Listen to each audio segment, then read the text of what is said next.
এইভাবে একবার সয়াবিন রান্না করে দেখতে পারেন বন্ধুরা, খেতে কিন্তু দারুণ হয়। আর দেখুন পেঁয়াজ রসুন ছাড়াই যে এতটা গ্রেভি গ্রেভি, আর নিরামিষে এইভাবে যাকে বানিয়ে দিবেন সেই কিন্তু আঙুল চেটে পুটে খেয়ে নেবে এই সয়াবিনের রেসিপিটা। নমস্কার বন্ধুরা, অমৃতা কুকিং চ্যানেলে সবাইকে স্বাগত জানিয়ে আবার একটি রেসিপি নিয়ে হাজির হয়েছি। তো যে সকল বন্ধুরা আমার চ্যানেলে নতুন হয়ে আছেন তারা প্লিজ চ্যানেলটিকে সাবস্ক্রাইব করে আমার পাশে থাকবেন, আর যারা ফেসবুক থেকে দেখছেন তারা পেজটাকে ফলো করে রাখবেন। তো চলুন রেসিপিটি দেখে নেওয়া যাক। তো দেখুন এখানে আমি মোট 150 গ্রামের মতো সয়াবিন নিয়েছি। এটা কিন্তু 150 গ্রামই আছে। তো দেখুন এখানে আমি একটা কড়াই চাপিয়ে নিয়েছি, আর কড়াইয়ে আমি দিয়ে দিচ্ছি জলটা খুব ভালো মতো করে গরম করে নেব। আর দেখুন বন্ধুরা জলটা কিন্তু খুব ভালো মতো গরম হয়ে গেছে, মানে ফুটে গেছে। এবার আমি দিয়ে দিচ্ছি সয়াবিনটাকে দিয়ে একটু ভালো মতো করে নাড়াচাড়া করে নেব। এখানে আমি গ্যাসটাকে বন্ধ করে দেব, দিয়ে সয়াবিনটাকে ভালো মতো করে সেদ্ধ করার জন্য। তো দেখুন বন্ধুরা বেশিক্ষণ কিন্তু রাখতে হবে না, 2-1 মিনিট কিন্তু গরম জলে রাখলে দেখুন কতগুলো ফুলে মানে ডবল হয়ে গেছে। সেই সয়াবিনগুলো দেখুন একবার কত সুন্দর কিন্তু ডুমো ডুমো হয়ে ফুলে গেছে। এবার আমি নামিয়ে নিচ্ছি। তো দেখুন আমি একটা বাটিতে নামিয়ে নিয়েছি। তো দেখুন বাটিতে আমি নামিয়ে নিয়েছি এই বাটিতে। এবার আমি এইগুলোকে একটু ভালো করে জল দিয়ে ধুয়ে নিচ্ছি ঠান্ডা জলে, তারপরে ফিরে আসছি। তো দেখুন বন্ধুরা সবার আগে আমি দিয়ে দিচ্ছি লবণ, এরপরে দিয়ে দিচ্ছি হলুদের গুঁড়া, এখানে আমি লঙ্কার গুঁড়া দিয়ে দিলাম, এখানে অল্প একটু ভাজা মশলার গুঁড়া দিয়ে দিচ্ছি, এখানে 4 চামচের 1 চামচ দিয়ে দিচ্ছি কর্নফ্লাওয়ার। দিয়ে খুব ভালো মতো করে একটু হাত দিয়ে মাখিয়ে নেব।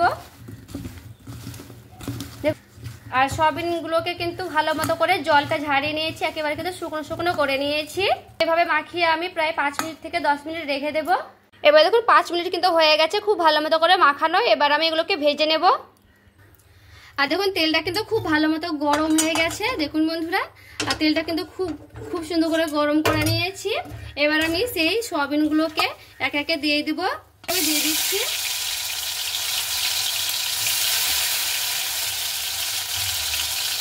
হালকা করে এভাবে নাড়াচাড়া করে নেব। আর যেহেতু আমি কিন্তু সয়াবিনটাকে মানে ভালো করে চেপে নিয়েছি, আর তেলটাকে কিন্তু খুবই ভালো মতো করে গরম করে নিতে হবে, তাহলে কিন্তু কড়াইয়ের গায়ে একটুও লাগবে না। তো দেখুন এগুলোকে আমি 5 মিনিটের মতো করে একটু ভেজে নেব।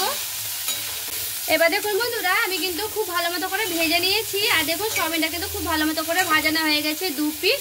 অত বেশি কড়া কড়া ভাজবো না, আর অত বেশি কিন্তু আমি মানে কাঁচা কড়াও ভাজিনি, এইভাবে কিন্তু ভেজে নিয়েছি। তো আমি এগুলোকে নামিয়ে নেব একটা বাটিতে। দেখুন বন্ধুরা কড়াইটাকে আমি একটু ভালো করে একটু মানে পরিষ্কার করে নিলাম, আমি জল দিয়ে কিন্তু ধুলাম না, যেহেতু আমি আবারও রান্না করব তার জন্য। দেখুন কড়াই আমি আবারও দিয়ে দিচ্ছি তেল। তো দেখুন তেলে একটু অল্প করে আমি দিয়ে দিচ্ছি চিনিটা একটু ভালো মতো করে গলতে থাকো।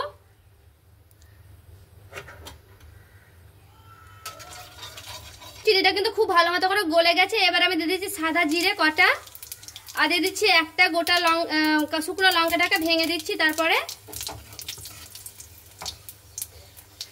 তো এখানে দেখুন একটা মশলা রেডি করেছিলাম, সেটা হচ্ছে আদা আর লঙ্কা, আর আছে পোস্ত, আর আছে সেই মগজ বাটা অল্প একটু দিয়েছি। একসঙ্গে সবগুলোকে বেটে নিয়েছি, আর একটু জল বুলিয়েও কিন্তু আমি দিয়ে দিচ্ছি সেই মশলাটায়। তো দেখুন পরিমাণ মতো দিয়ে দিচ্ছি লবণ। দেখুন আমি দিয়ে দিচ্ছি 1 চামচের মতো কাশ্মীরি লঙ্কার গুঁড়া, কালারের জন্য দিয়ে দিয়েছি। আর দেখুন বন্ধুরা মশলাটা কতটা ঘনত্ব হয়েছে দেখে কিন্তু বুঝতেই পারছেন। দেখুন যেহেতু আমি এখানে মগজ আর সেই পোস্ত দিয়েছি তার জন্য কিন্তু খুবই ঘনত্ব হয়েছে।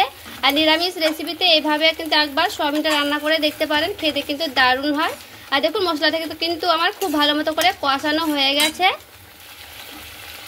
তো দেখুন এখানে আমি সয়াবিনটা ভেজে রেখেছিলাম, সেই সয়াবিনটাকে আমি দিয়ে দিচ্ছি।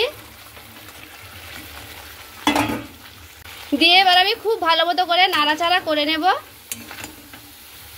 সাথে আমি একটা আলু ভেজে রেখেছিলাম, সেই আলুটাকে কিন্তু আমি দিয়ে দিয়েছি, সেটা আমি দেখাইনি আলুটাকে ভাজানো। তো আলুটাকে দিয়েও খুব ভালো মতো করে নাড়াচাড়া করে নেব একসঙ্গে খুব ভালো মতো করে। গ্যাসের আঁচটাকে কমিয়ে দিয়ে আমি 2-3 বার একটু ঢাকা দিয়ে একটু ভালো করে নাড়াচাড়া করে নেব জল ছাড়াই। খুব ভালো মতো করে কিন্তু কষানো হয়ে গেছে। এবার আমি দিয়ে দিচ্ছি জলটা কিন্তু মাপ মতো করে দিয়ে দিতে হবে, যেহেতু এখানে একটা আলু দিয়েছি, আলুটাও কিন্তু সেদ্ধ হবে তার জন্য। তো এখানে আমি আর একটু জল ব্যবহার করব। আর দেখুন এখানে আমি মাপ মতো কিন্তু জলটা দিয়ে দিলাম। তো একটু ভালো মতো করে নাড়াচাড়া করে নিচ্ছি, দিয়ে খুব ভালো মতো করে কিন্তু ফুটাতে দিয়ে দিচ্ছি।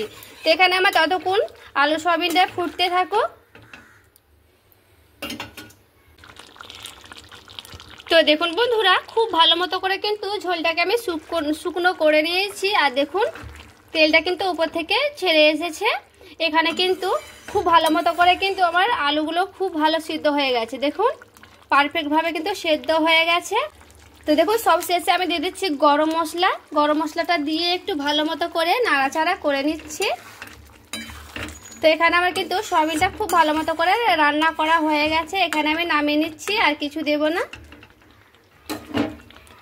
তো দেখুন বন্ধুরা, সয়াবিনের রেসিপিটি কেমন হয়েছে, আর এইভাবে যদি একবার বাড়িতে বানিয়ে দেখতে পারেন খেতে কিন্তু দারুণ হয়।